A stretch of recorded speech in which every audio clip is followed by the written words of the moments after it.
বেশ ভালোই গ্রামে আসলাম। আমার মোবাইলটাও সদয় হয়ে ভিডিও হচ্ছে। আগে ভিডিও হচ্ছে তো না, ছবি তোলা যেত না, মাঝখানে কিছু মনে হয় ই করা হয়েছে। এই যে এগুলো হচ্ছে খুই গাছের মতোই দেখতে মনে হয়, খুই নাকি গাছ। এগুলি বেশ পুরানো, বয়স্ক হয়ে গেছে। এগুলো খালের কিনারে পানি থাকে। এইটা দেখেছিলাম যাওয়ার পথে, একজনের সুন্দর বাড়ি হয়তো কিনে বাগান করেছে। ডাটা গাছ, এটা মোরগ ফুলের মতো লাগে, মোরগ ফুল নাকি ডাটা, যা হোক। পেঁপে গাছ আছে তার কিনার দিয়ে, সব কলা গাছ। ভালোই, মানুষে লোন দে না করে হোক, চাকরি বাকরি করে হোক, দিয়ে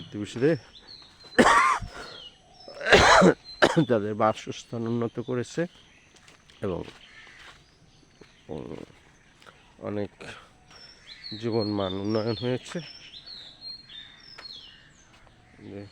খালের ড্রেন পানি নাই, যেহেতু ফারাক্কা বাঁধের জন্য পানি আসে না। অনেক পাখালি যে শালিক, তাদের ভয় নেই, তারা গ্রামে মানুষের সঙ্গে মিলেমিশে একাকার হয়ে থাকে। একটা তাল গাছ, এই একটা বাড়ি সুন্দর। আমি আবার সেই যাচ্ছি কাছাকাছি, যেখানে সেই বড় ই করা হচ্ছে, হলি সোল।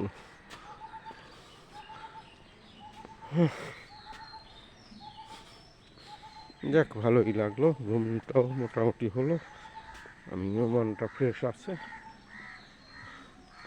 তাই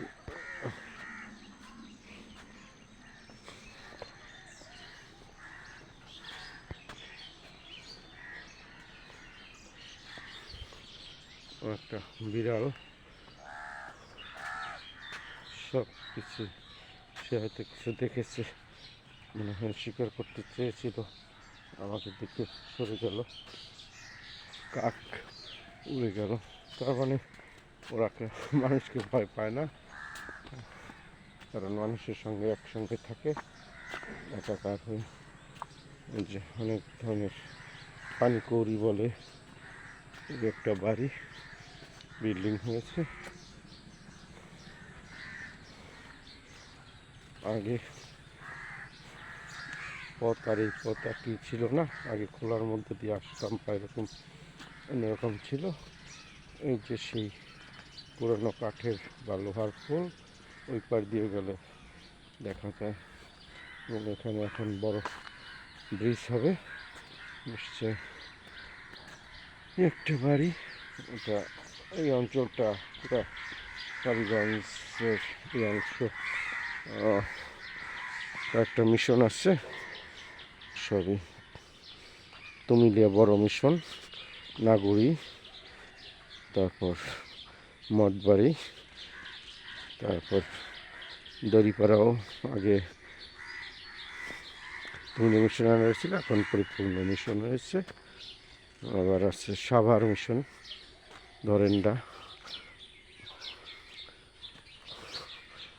দেখি এই পোল দিয়ে যাব। রাতে এটা দেখেছি অন্ধকার, কিন্তু এখন সকালবেলার পরিবেশ অনেক সুন্দর। আচ্ছা, এখান দিয়ে এসে যাওয়া যায়, ওই যে রাঙামাটি মিশনে যাওয়া যায় এই খোলার পথ দিয়ে, যাওয়া যায়? আর সুবীরদের বাড়ি কোনটা? সুবীর কোরাইয়া, ও, এদিক দিয়ে যাওয়া যায় না, রাস্তা আছে? যাক, এটা একটা পুরানো বাড়ি, পুরানো টিনের ঘর দেখা যায়, ওয়াল দেওয়া। দেখি এখান দিয়ে হয়তো ফাঁকা কিছু পাওয়া যাবে।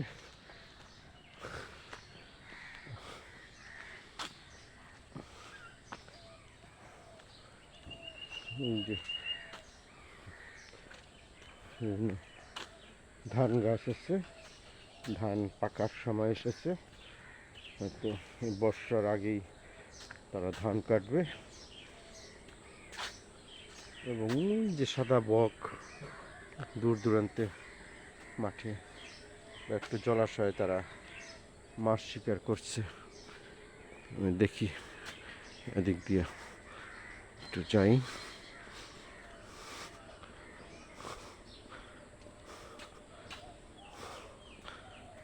এই কাছাকাছি সুবীরদের বাড়ি। এদিক দিয়ে ওই যে রাঙামাটি মিশনে যাওয়া যায় ওইটা দিয়ে। সুবীরদের বাসা কোন ধারে? সুবীর কোরাইয়া ওইটা। আচ্ছা, সব আসলে গ্রামের মানুষ সহজ সহজ, তারা অনেক হেল্পফুল। তাদের মধ্যে যদিও রাজনীতি আছে, কূটনীতি আছে, হিংসা আছে কিছু কিছু ক্ষেত্রে, আবার আছে সেই মনুষ্যত্ববোধ, আছে অন্যকে হেল্প করার মনোবৃত্তি। ভালো মন্দ মিলিয়ে এই পৃথিবী। ভালো না থাকলে ভালোর পরিমাণই বেশি, না থাকলে পৃথিবী টিকে থাকতো না। কিন্তু কিছু কিছু শয়তান তো থাকবেই সবসময়, সেই সৃষ্টির আদিকাল থেকে।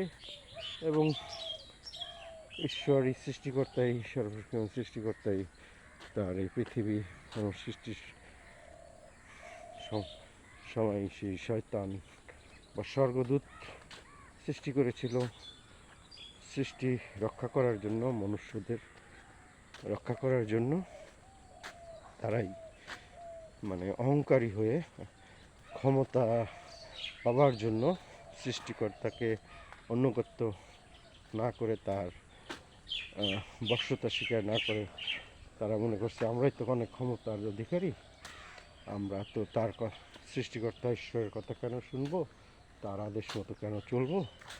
তাই কিছু কিছু সেই স্বর্গদূত সেই বিদ্রোহ মতো করে শয়তানি রূপ ধারণ করলো, শয়তানি হয়ে গেল। তাতে সেই শয়তানি আদম হাওয়াকে ভুলিয়ে সেই নিষিদ্ধ ফল, ঈশ্বর যেটা তাদেরকে নিষেধ করেছিল সেই ফল খেতে, সেটাই তারা খেলো আর পৃথিবীতে পাপ এলো। তারা ছিল স্বর্গে, শেষ এদেন উদ্যান স্বর্গীয় পরিবেশে, স্বর্গীয় স্থানে, কিন্তু সেই পাপের কারণে প্রলোভনে, সেই প্রলোভন আসছিল প্রথমে শয়তানের দ্বারা, নারীর মাধ্যমে, হবার মাধ্যমে। কারণ এটা সৃষ্টির আদিকাল থেকেই নারী একটু দুর্বল চিত্তের অধিকারী এবং একটু কী বলবো, সত্য কথা বললে একটু লোভী, একটু স্বার্থপর, নিজেই সব পেতে চায়। মনে করছে শয়তান যেভাবে তাকে ভুলিয়েছে যে তোমাদের এই এদেন উদ্যানে অনেক ফল ফলাদি আছে, অনেক কিছু আছে। 2টা গাছ ছিল, 2টা ফল সৃষ্টিকর্তা আদম হাওয়াকে নিষেধ করেছিল, তোমরা এই 2টা গাছের ফল খাবে না, অন্য অন্য ফল ফলাদি খেতে পারো, কৃষিকাজ করতে পারো, কিন্তু সেটা খেও না। একটা সদাসৎ জ্ঞানদায়ক বৃক্ষ, আর একটা খেলে মানে খারাপ অবস্থা হবে। তাই শয়তানও সুযোগ নিল, সেই সাপের রূপ বেশে আদম গিয়েছিল সেই মাঠে কৃষিকাজ করতে, হওয়াকে একা পেয়ে ভুলিয়ে আদমও হওয়াও শয়তানের ভুলানিতে পড়ে গেল। এবং মনে বলেছিল যে তোমরা জানো কেন সৃষ্টিকর্তা তোমাদেরকে এই ফল খাওয়ার নিষেধ করেছে? কারণ এই ফল খেলে তোমরা অনেক জ্ঞান লাভ করবে, ঈশ্বরের সমান হয়ে যাবে, তাই তিনি নিষেধ করেছে। আর হওয়াও তাই ভেবেছে, শয়তানের প্রলোভনে পড়ে মানে স্বার্থপরের মতো নিজে বড় হবে, অনেক জ্ঞান বুদ্ধি হবে, ঈশ্বরের সমান হবে, এই লোভে সেও খেলো আর আদম খাওয়ার জন্য রেখে দিল। আদমে আসলো, তারপর তাকে বলল জানো ঈশ্বর আমাদের কেন এই ফল খেতে নিষেধ করেছে? এই ফল নাকি খেলে ই হয়ে যায় একটা পাখি, এই ফল খেলে আমরা ঈশ্বর সমান হয়ে যাব, আমাদের জ্ঞান বুদ্ধি বেড়ে যাবে, মানে আমাদের বিবেক বুদ্ধি সব বৃদ্ধি পাবে, যাই নিষেধ করলো। তাই শয়তান বলেছে এটা খাও, তাহলে ঈশ্বর সমান হবে এবং অনেক জ্ঞান বুদ্ধি হবে। তাই আমরা খেলাম, আমি খেলাম, তোমার জন্য রেখে দিলাম। আদম কিন্তু প্রথমে খেতে চায়নি, বলেছে কেন তুমি করেছো, একটু প্রতিবাদও করেছে, কেন সৃষ্টিকর্তার কথা শোনোনি বা তার কথার অবাধ্য হয়েছো। তারপরও হবার প্ররোচনায় হবার সেই প্রলোভনে পড়েও আদম গেল তার মনুষ্যত্ব বিকিয়ে দিয়ে ঈশ্বরের আদেশ অমান্য করলো এবং সেও খেলো। তারপর তারা দুজনেও তাদের আসলে জ্ঞানের চক্ষু খুলে গেল, তারা দেখলো তারা উলঙ্গ, মানে তারা আগে ছিল সেই স্বর্গীয় পরিবেশে, তাদের মধ্যে সেই লজ্জাবোধ বা পার্থিব বিষয় ছিল না, স্বর্গীয় সুখ, স্বর্গীয় আনন্দ এবং স্বর্গীয় পরিবেশ, যেখানে লজ্জা, ভয়, মৃত্যু, খারাপ কিছু নেই। কিন্তু সেই ফল খাওয়ার কারণে, সেটা শুধু ফল না, ঈশ্বরের আদেশ অমান্য করাটাই ছিল তাদের মস্ত বড় ভুল, পাপ। এই কারণেই তাদের সেই পরিবেশ থেকে তারা পার্থিব পরিবেশে ভাবে চলে আসলো, তাদের মধ্যে সেই জ্ঞান বুদ্ধি আসলো, তারা বুঝতে পারলো তারা অন্যায় করেছে। তারা দুজনেই উলঙ্গ অবস্থায়, তারা যে আগে উলঙ্গ ছিল সেটা তাদেরকে বিবেকে আসতো না, কিন্তু ফল খাওয়ার পর তারা উভয়ই বুঝতে পারলো। তারপর তারা লতা পাতা দিয়ে তাদের লজ্জা নিবারণ করলো এবং লুকিয়ে থাকলো। এই ঘটনা আমরা জানি, আমরা সেই আদি পুস্তকে আমরা দেখতে পাই এবং এটা কোরআনে আছে, অন্যান্য ধর্মীয় হয়তো কিছুটা মিল আছে। ভাই সে যাব যে রাঙামাটি মিশনে যাব, কোন রাস্তা দিয়ে? এটা দিয়া? আচ্ছা, ধন্যবাদ। হ্যাঁ, তাই ঈশ্বর তাদের ডাকলেন, আদম আদম। আদম ভয়ে লুকিয়ে রয়েছে সেই জঙ্গলে এবং উলঙ্গ, কীভাবে ঈশ্বরের কাছে আসবে? হ্যাঁ, বলে তুমি কেন আমার কথা অমান্য করলে? সে অজুহাত দিল তার স্ত্রী হওয়াকে, যে তুমি যে আমাকে নারী দিয়েছো, আমাকে আগে নর হিসাবে সৃষ্টি করে আমার সহকর্মী সহযাত্রী হিসাবে নারীকে দিয়েছো, সেই নারী আমাকে ভুলিয়ে খাওয়া হয়েছে। আর আদম হওয়াকে জিজ্ঞেস করলো, যিশু ঈশ্বর তুমি কেন খেলে? সে অজুহাত দিল, তুমি যে শয়তান সৃষ্টি করেছ। এই যে অনেক বক ছিল, ঘুঘু পাখি ছিল, এরা উড়ে গেল। ওই যে রাস্তায় আছে বেশ কয়েকটা, কত সুন্দর পরিবেশ চারিপাশে। আমি একটা ভিডিও করছি যাতে সবাই এই গ্রাম্য পরিবেশ উপভোগ করতে পারে, দেখতে পারে, তার জন্য, নিজেকে জাহির করার জন্য নয়। তাই সেই এইভাবে অজুহাত, আর সেই থেকে আমরাও তার পরবর্তী বংশধর কইন হেবেল, হ্যাঁ, তারপর যিশু ঈশ্বর তাদেরকে বলল, যাও তোমরা এই আমার এই স্বর্গীয় স্থান এদেন উদ্যান থেকে চলে যাও, সে পার্থিব, তোমরা খেতে হবে তোমাদের। সেই আদমকে সে শাস্তি দিল, তোমার মাথার ঘাম পায়ে পড়বে, তারপর তোমার আহার জুটবে। অর্থাৎ তুমি কৃষিকাজ করে পরিশ্রম করে ফসল মাটি খুঁড়ে বীজ দিয়ে এবং পরিচর্যা করে কষ্ট করে ফসল ফলাবে, তারপর তোমার খাওয়া হবে। এবং স্ত্রীকেও সে হাওয়াকেও ঈশ্বর শাস্তি দিয়ে বললেন, যাও তোমার যখন তুমি বাচ্চা প্রসব করবে বা ছেলে মেয়ে হবে, তোমার অনেক যন্ত্রণা ভোগ করতে হবে। এটা আসলে বাস্তব কথা, মিলে যায় দুটোই। যদি অনেকে ধর্ম নিয়ে বিতর্ক, ধর্ম অনেকে বিশ্বাস করে না, বা এই ধর্মীয়ভাবে এই সৃষ্টি বিজ্ঞানীরা যখন বিজ্ঞান নিয়ে গবেষণা করে অন্যভাবে তারা ব্যাখ্যা দেয় বিজ্ঞানের ভাষায়, বিজ্ঞানের তাদের সেই পরীক্ষা নিরীক্ষার পর কিন্তু সেই ধারাবাহিকতায় চলে আসছে। কিন্তু সত্যি এখনও নারীরা সন্তান প্রসবের সময় অনেক যন্ত্রণা ভোগ করে, কিন্তু বর্তমানে তো কেউ সেই যন্ত্রণা ভোগ করতে চায় না। খুব তাড়াতাড়ি তারা ওই একটা বাজ পাখি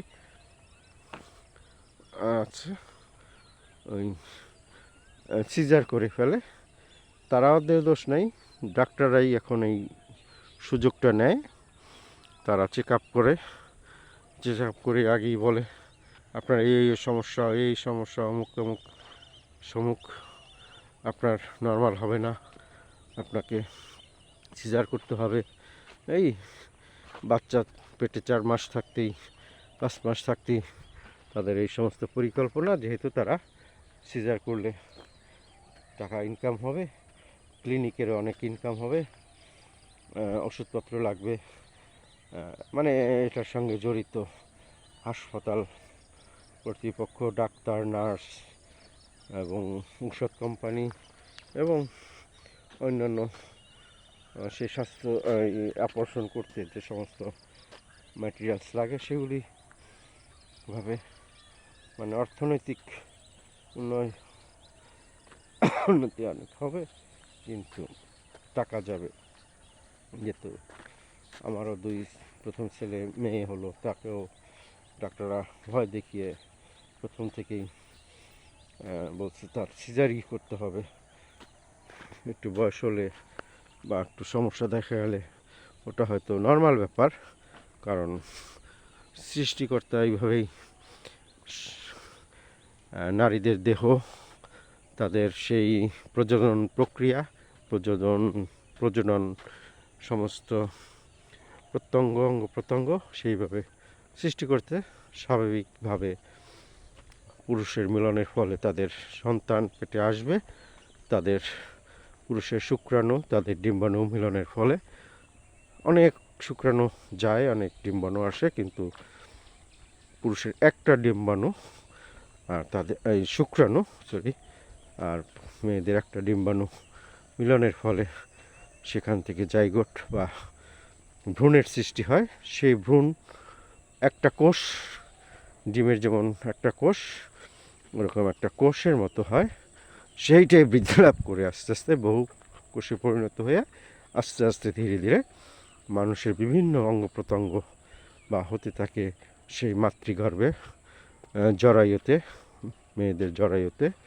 সেটাও ঈশ্বরের প্রক্রিয়া, ঈশ্বর দেওয়া, স্বাভাবিকভাবে হওয়ার কথা, আর অনেক আগে থেকে হয়ে আসছে। এই আধুনিক যুগে চিকিৎসা ব্যবস্থা উন্নতির পর থেকে এখন নর্মাল ডেলিভারি থেকে হয়ে আসছে সিজার। যাক, কোথা থেকে কোথায় আসলাম। এইভাবে তারা স্বাভাবিক সন্তান প্রসবের পরিবর্তে সেই সিজারিনটাকে বেশি গ্রহণ করে, কারণ বেশিক্ষণ লাগে না, 10-15 মিনিট, আধা ঘন্টার মধ্যে জরায়ু কেটে বের করে আবার সেলাই করে দেয়, কোনো ব্যথা নাই।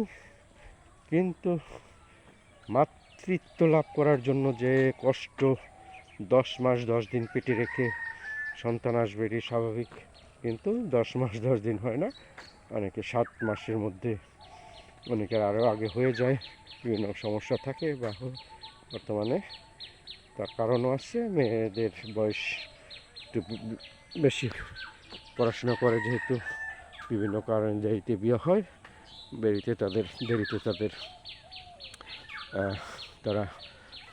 তাদের পেটে বা জড়িতে সন্তান আসে। কিন্তু নিয়ম বা সেই ছেলেদের কিন্তু সেই 14-15 বছর বয়সেই তাদের ম্যাচুরিটি আসে, তাদের শুক্রাণু ডিম্বাণু হয়ে যায়। আবার মেয়েদেরও এই 12-13 বছরই তাদের সন্তান ধারণের ক্ষমতা আসে। এটা স্বাভাবিক প্রক্রিয়া, কিন্তু আমরা তা তো বুঝি না। এখন আমি যাব কোন রাস্তা দিয়ে, মনে হয় এইটা না এইটা, একটু জিজ্ঞেস করতে হবে। অনেক কথা বললাম, যেহেতু একটু সায়েন্স পড়েছি, এই সমস্ত বিষয়ে দেহের বিষয় জানি। সেই প্রক্রিয়া থেকে আদম হাওয়া থেকে হলো কাইন আর হেবেল 2 ভাই। সেই কাইন ছিল বড়, হেবেল ছিল ছোট। কাইন কৃষিকাজ করত, হেবেল মেষ চড়াতো, এবং তারা ধার্মিক ছিল। তখন তো পৃথিবী এরকম অবস্থা ছিল না কিছুই। তারা সবসময় আহারের জন্য, সেই যে আদম হাওয়াকে ঈশ্বর দিলেন, আমার মনে হয় এদিকে হবে, দিলেন যে অভিশাপ বা যে কথা অমান্য করার, তার নির্দেশ অমান্য করার যে শাস্তি, সেই পুরুষদের পরিশ্রম করে তার স্ত্রী বা সন্তানদের ভরণ পোষণের ব্যবস্থা করতে হবে। আবার স্ত্রীরাও ঘরের যাবতীয় কাজকর্ম করবে। একটা ছোট বিড়াল সুন্দর বসে আছে, এইটাই যে পরে এইভাবে তারা 2 সংসার হলো, আদম হাওয়া থেকে কাইন আর হেবেল। পরবর্তীতে তাদের আরও সন্তান হয়েছে, আমরা এই ঘটনা জানি, বা তার পরবর্তী ছেলেদের সব জানি। কাইন যেহেতু ফসলাদি করত, সে ফসল ঈশ্বর উদ্দেশ্যে, ঈশ্বর মন্দির বা ঈশ্বরের কাছে উৎসর্গ করতো। তার মনে ছিল একটু অহংকার, সে নিজে ফসল ফলায় এরকম মনে করতো, আমি কষ্ট করে পরিশ্রম করে ফসল ফলাই, সেই ফসল তোমাকে দেই। আর হেবেল মেষ চড়াতো, এটা মনে হয় সেই কোকিলের মতো। এটা কি গাছ? শেওড়া গাছ মনে হয়, শেওড়া পাতা। এটা সেই জবা ফুল। আমি যাচ্ছি।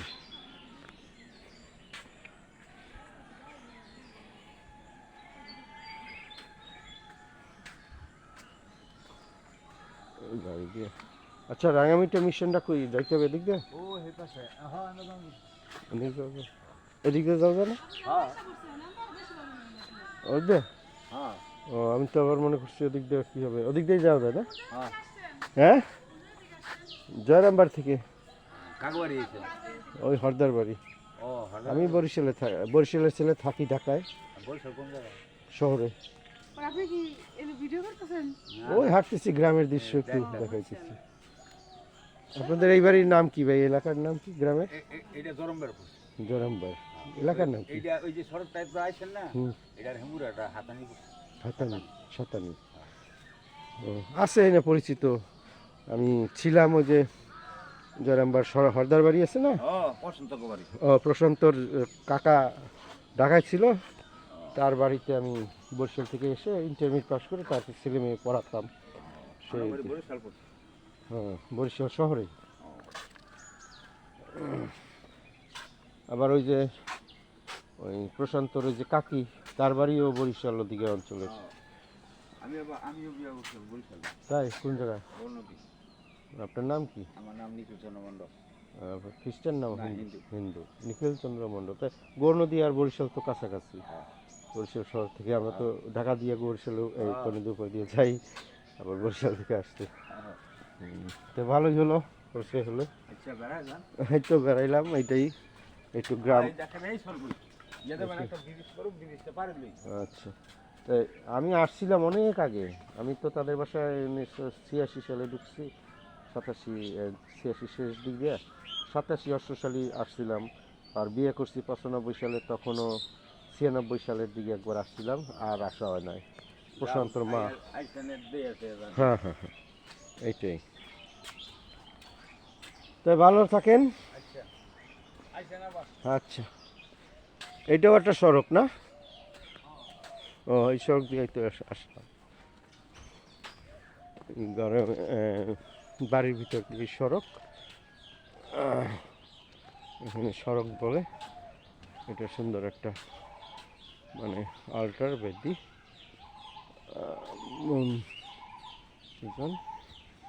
যাক কি পরিবেশে একটা নিষিদ্ধ জিনিস ভক্ষণ করি, যা আমার জন্য ক্ষতিকর, কিন্তু খেতে বাধ্য হলাম।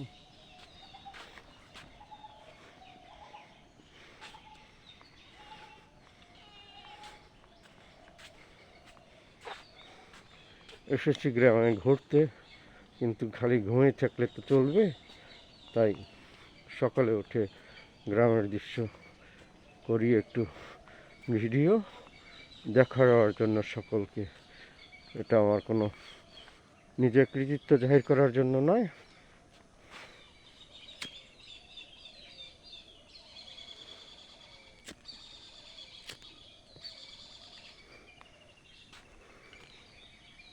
আমার প্রায় প্রায় কি 5,000, আমার এই 1 বছর ধরে ফেসবুকে রিকভারি চালাচ্ছি।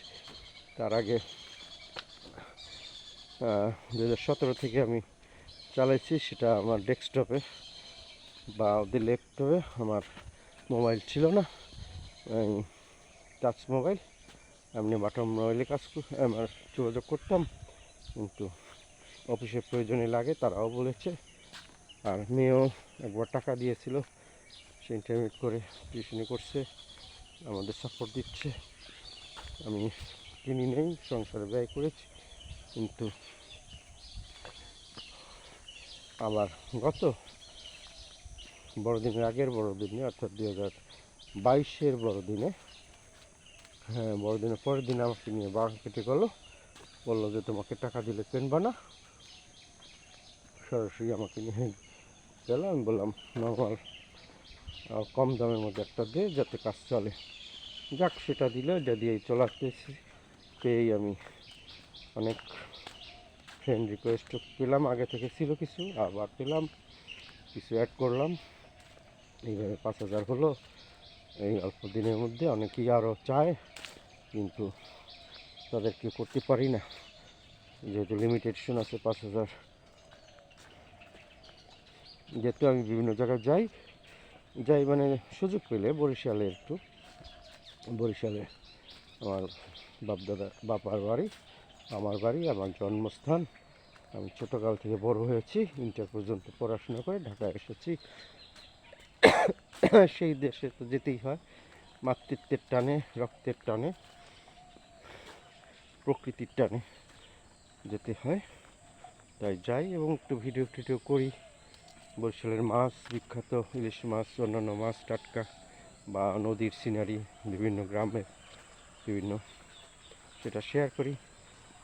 সবাই আমাকে প্রশংসা করে, লাইক কমেন্ট করে ভালোভাবে। কিন্তু কিছু কিছু গোবর গণেশ মার্কা মাথা ফাটা মহিলা আছে আমাদের বরিশাল পাড়ায়, বিশেষভাবে দিঘির পাড়ে। তারা নাকি বলে আমি পাগল হয়ে গেছি, আমি উল্টা পুল্টা ভিডিও করে ছাড়ি আর উল্টা পুল্টা লেখি। মানে তাদের স্বার্থে বিরোধী হয়। তারা তো বোঝে না এর অর্থ, বোঝে না এর মর্ম, বোঝে না এর গুরুত্ব। তাই তো তারা বলবে, যেহেতু তারা মূর্খ বলি এই কারণে, তাদের যেটুকু জ্ঞান বুদ্ধি আছে সেটা দিয়ে ঈশ্বর তো সবাইকেই আকারে খুব ব্রেইনি করে পাঠিয়েনি, নিজের জ্ঞান বুদ্ধি দিয়ে, তালন্ত দিয়ে তা অর্জন করতে হয়।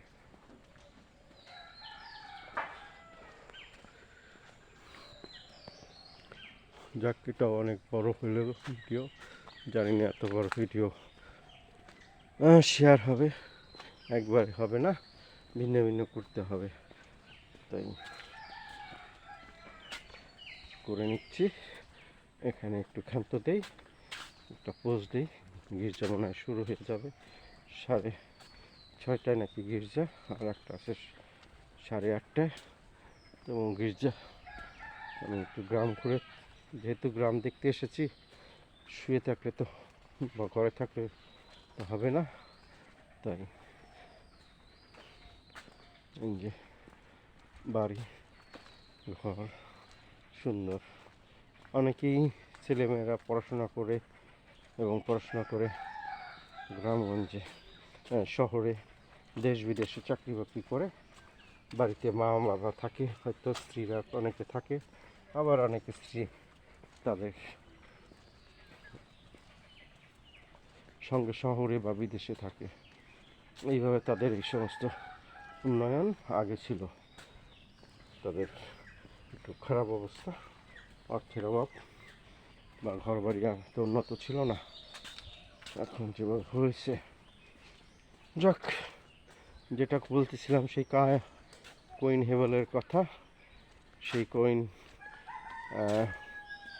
ঈশ্বরের উদ্দেশ্যে তার ফসলাদি দিত, কিন্তু অহংকার যেহেতু সে নিজে পরিশ্রম করে খেটে ফসল উৎপন্ন করেছে, কিন্তু এটা তো ঈশ্বরেরই আশীর্বাদ দান, সে আশীর্বাদ না করলে এটা হতো না। সে পরিশ্রম করেছে মাত্র মাটির উর্বরতা, ফসল উৎপাদন বা অঙ্কুরোদ্গমন হতে শুরু করে গাছ বৃদ্ধি এবং ফসল আসা, সেটাও সব ঈশ্বরের আশীর্বাদ দান। তাই সে অহংকার করে দিত, তার সেই উৎসর্গ ঈশ্বর গ্রহণ করতেন না, বুঝতে পারা যেত। কিন্তু হেভেল ছিল ছোট, তার মধ্যে কোনো অহংকার ছিল না। সে মেষ চড়াতো, মাঠে পরিশ্রম করতো, মেষদের লালন পালন করতো। বাহ, একটা মুরগির ছোটো এক বাচ্চা আছে, নাকি অনেক বাচ্চা, বেশ কয়েকটা, 3টে, তারা সকালের আহার গ্রহণ করছে। যাক, সেই হেভেল অনেক নম্রভাবে, অহংকারহীনভাবে তার সেই মেষ, সে প্রিয় মেষ যাকে সে লালন পালন করছে, আদর যত্ন করে, অনেক কষ্ট করে তাদের বড় করে, তাদেরই উৎসর্গ করে ঈশ্বরের নামে। আর সেই তখন তাদেরকে বলিদান করত। সেই বলিদানের সেই মানে আবেগটা বা ধোয়ার আকারে সরাসরি ঈশ্বরের কাছে যেত, উপরে সোজাসুজি এটা দেখা যেত। এই দেখে কাহিনী এরকম হিংসা হলো, এবং হাওয়া হেভেল ঈশ্বরকে ধন্যবাদ দিত তার এই উৎসর্গ, তার দান গ্রহণ করার জন্য, নম্রভাবে, বিনীতভাবে। কিন্তু কাইনের সেটা মনোপুত ছিল না, সে মন হিংসা, যে আমার কষ্ট করে ফসল ফলাই সেটা ঈশ্বর গ্রহণ করে না, আর আমার ভাই, ছোটো ভাইয়ের কি মাঠে চড়ায় মরায় মেষ, তার এটা গ্রহণ করে। তাই তাকে কী করলো, রাগ হয়ে একবার হত্যা করলো, ভাইকে হত্যা করলো। এই শুরু হলো রক্তের জবানিকা, এই রক্তের সেই শুরু। ভাইকে হত্যা করলো, সেই রক্ত কান্না করলো ঈশ্বরের কাছে। ঈশ্বর শুনতে পেল হওয়ার সেই মৃত আত্মার কান্না হেবেলের, এবং ঈশ্বর কোয়েনকে ডাকলো, কোয়েন এখন যেতে মারা গেছে, তার মধ্যে একটা বিবেকবোধ কাজ করছে, ভয় ভীতি আসছে। সে বলল, লুকিয়েছিল ভয়তে, সে যেহেতু রক্ত হত্যা করা মহাপাপ ছিল, বলা ছিল, সে মানল না, সেটা সে করলো। তাই ঈশ্বর বলে, কোয়েন তুমি কোথায়? তোমার ভাইয়ের আত্মা আমার কাছে ক্রন্দন করছে। বলে, আমি আমার ভাইয়ের কি রক্ষক, আমি তো তার জানি না। অস্বীকার করলো, হত্যা করেও। এই শয়তান রূপী মানুষ, দুই ভাগ হয়ে গেল, ভালো মন্দ। তারপরে তাকে ঈশ্বর শাস্তি দিল এবং বললো আরও কঠোর পরিশ্রম তোমার করতে হবে, তোমার বংশে যারা থাকবে তারা অনেক পরিশ্রম করতে হবে, অনেক কষ্ট করতে হবে। আচ্ছা, মিশনটা কোন জায়গা? আচ্ছা, সেই তারপরেও তাদের আদম হওয়ার মাধ্যমে আরও সন্তান হলো, এবং কোহিনেরও এই কোহিনের বংশে যারা আসলো তারাই মানে খুব হিংসা, খুব অহংকারী, খুব দাম্ভিক, খুবই। আর অন্য সন্তানদের মাধ্যমে ঈশ্বর ভালো দিল, তাদের মধ্যে সেই বিবেকবোধ বা ভালো ছিল। এইভাবে আস্তে আস্তে যেহেতু আদম আমাকে সৃষ্টি করে বলেছিল তোমরা, আদমকে বললো যে আমি প্রতিমূর্তিতে তোমাকে সৃষ্টি করলাম, অর্থাৎ ঈশ্বরের প্রতিমূর্তিতে মানুষ সৃষ্টি হলো। তাহলে এই ঈশ্বরের অস্তিত্ব, ঈশ্বরের আকৃতি বোঝা যায় যে মানুষের মতোই আইসো আমরা আমাদের প্রতিমূর্তিতে মনুষ্য সৃষ্টি করি। আইসো আমরা বলতে সেই স্বর্গদূতরা নিয়ে বলছিল, সেইটাই করলো। এবং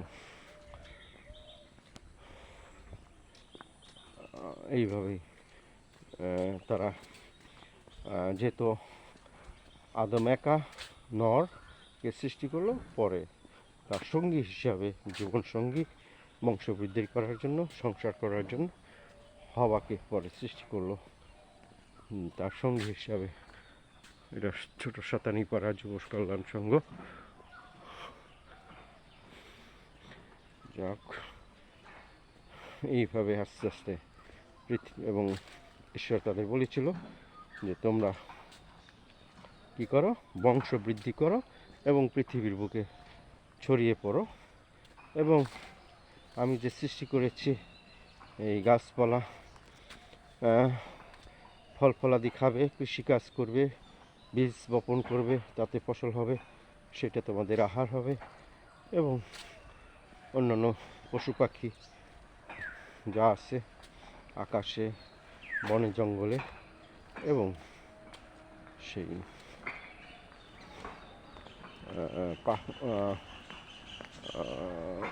গৃহপালিত হোক, বন্যপ্রাণী হোক, সেটা তোমরা কর্তৃত্ব করবে, প্রভুত্ব করবে, এবং সেইভাবে থাকবে, এবং তাদেরই তোমরা প্রভুত্ব করে রাখবে। আর এইভাবে বংশবৃদ্ধি করেও ফলবান হও। এবং গির্জা শুরু হয়ে গেছে, আমি জানি ওখানে গান শুরু হলো, ওখানে গির্জা।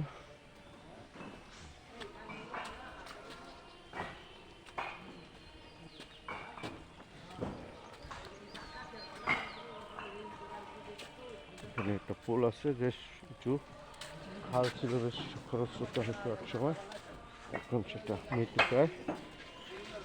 এটা ফাদার বাড়ি, এখন যে আমি গিয়েছিলাম। আচ্ছা, মিশনে ঢুকতে হলে কোন গেট দিয়ে ঢুকে?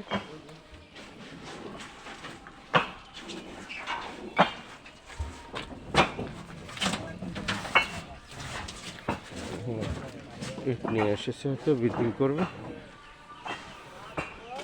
আমি মিশনের কাছে এসে পড়েছি, অনেক সময় নিল, অনেক কিছু আস্তে আস্তে হেঁটে এলাম, আমার জন্য সময় হয়ে এলো। আমি এখন গির্জায় যাচ্ছি, গির্জা ঘরে ঢুকছি, পরে দেখি গির্জায় কোনো ভিডিও করা যায় নাকি। সকলকে সঙ্গে থাকার জন্য ধন্যবাদ।